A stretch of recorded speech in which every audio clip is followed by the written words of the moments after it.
Commission तो वर्तमान है मुख्यमंत्री श्री मोहन माझी महाशय लॉ मिनिस्टर पृथ्वी हरिचंद महाशय समस्ते बार बार आशा प्रकाश करिसेंती जे किछि ऑब्सोलेट लॉ अछि किछि लॉ रे परिवर्तन रो आवश्यकता रहिछि एवं किछि नुआ लॉ मध्ये आईन आनिबा पई राज्यवासी सुविधा निमंते किछि नुआ आईन आनिबा पई इच्छा रहिछि सेही इच्छा को से माने आउ टिके आगेवा को जाई कमिशन गठन करिसेंती आज नोटिफिकेशन हला खबर पाइली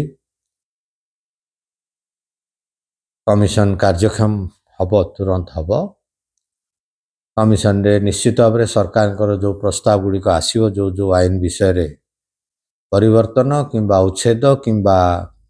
नुआ आईन रो आवश्यकता आसीबो ताको आमे निश्चित भाव गभीर भाव दृढ़ चिंता करी दृढ़ता सहित निष्पत्ति नबू एवं सेतले आमे राज्यवासी सहयोग कामना करूँ।